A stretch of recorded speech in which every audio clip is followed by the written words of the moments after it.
자, 두 번째 들어갑니다. 정규분포예요. 정규분포는 기본적으로 가장 중요한 테마가 뭐냐면 바로 배경에서 바로 평균, 분산, 표준 편차를 준다라는 게 중요한 거예요. 그러니까 앞에서 배웠던 것처럼 우리가 알고 있는 이산, 연속, 이항분포는 구하는 값이 평균, 분산, 표준차고 여기는 주고 들어가는 게임이야. 그러면 조건문과 구하는 값은 뭐지? 라고 물어본다면 이걸 줄 테니까 나한테 줘야 될 것은 확률 변수를 줄 테니 확률 변수의 범위 줄 테니까 이걸로 확률값 가져와.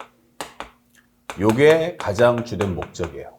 그래서 현재 우리가 갖고 있는 이 내용 이게 뭐지? 라는 걸 알고 들어가셔야 돼요. 그러니까 나중에 공부하다 보면 많은 것이 이제 기본적으로 헷갈리고 엉킬 텐데 그때마다 요 내용을 꼭 기억하세요.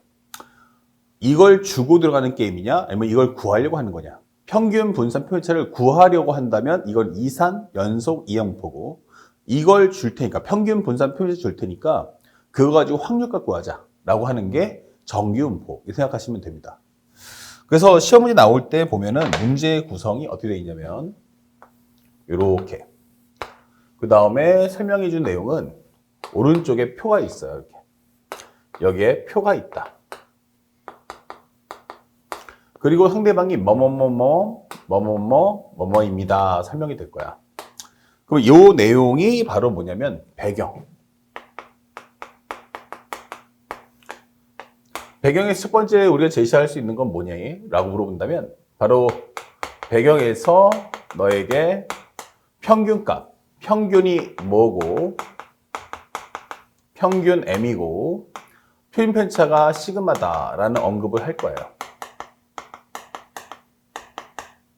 이걸 준다면 우리는 이것을 갖고서 정규 분포를 만들 필요가 있다.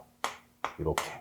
확률 변수는 무엇입니까? 라고 한다면 바로 우리가 알고 있는 x라는 값이 바로 확률 변수야 라고 생각을 해주시면 되는 거예요. 이렇게 내용을 정리해 달라. 그리고 나면 상대방이 뭐뭐뭐일 때 이렇게 주면 상대방이 뭐뭐뭐일 때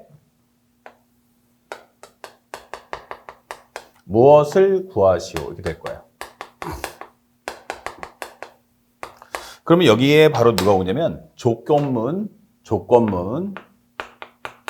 그리고 여기는 구하는 값 이렇게 내용이 설정이 된다 생각하시면 돼요. 그 다음에 여기 있는 배경은 절대 바뀌지 않습니다.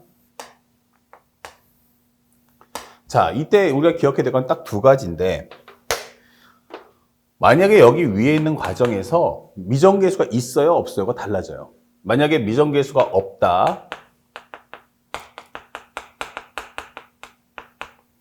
m이나 표준편차에서 미정계수 없는데? 라고 하면은 이때는 기본적으로 조건문.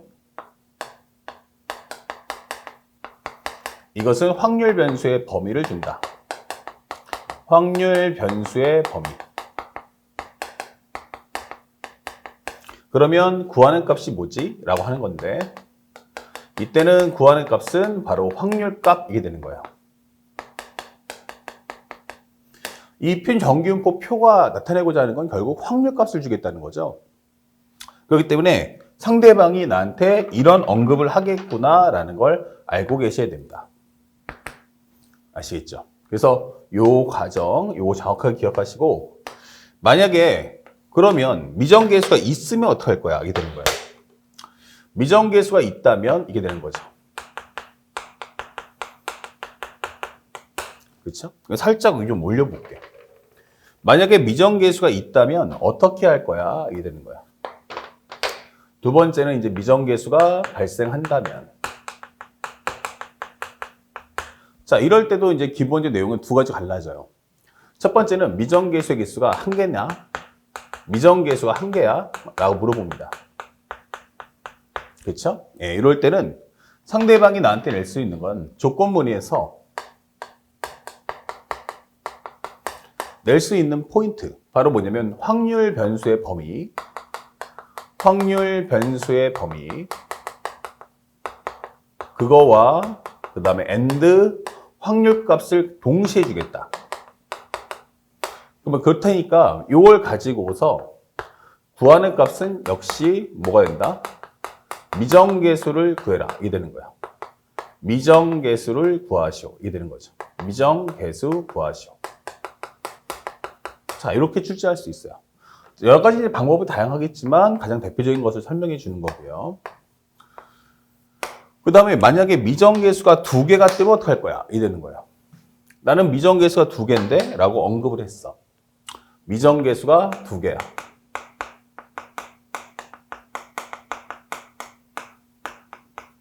이럴 때는 시험 문제 자체 지문에서 어떻게 언급이 되냐면 살짝 다시 또 한 번 그림을 그려주는데 이렇게 표가 나와 있죠. 표. 그리고 여기서 우리가 알고 있는 배경이 언급이 돼요. 여기는 배경. 자, 그러면 여기 다음에 뭐가 뜰 거냐면 일반적으로 여기에 가나가 뜹니다. 가나. 이렇게. 그래서 얘네들이 하고자 하는 바는 바로 이걸 통해서 뭐해라? 미정계수를 먼저 구해라. 목표는 미정계수를 구해라. M하고 시그마 구하기. 이게 되는 거야. 자, 이게 목표예요. 그러면 친절하게 여러분들이 가나를 통해서 미정계수를 먼저 구하시고, 여기 있다. 이렇게 표시해 주시고. 이렇게 나면은 상대방이 뭐뭐뭐일 때 무엇을 구하시오. 그럼 여기는 조건문, 그 다음에 여기는 구하는 값. 이렇게 되면 결국에 설명하고자 하는 것은 조건문은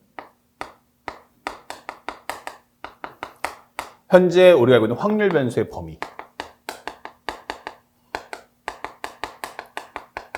이걸 줄 테니까 바로 나한테 구하는 값은 확률.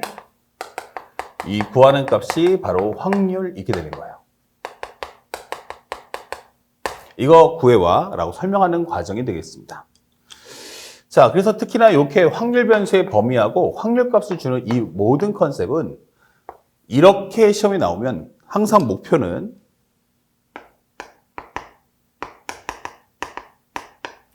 요 조건문 전에서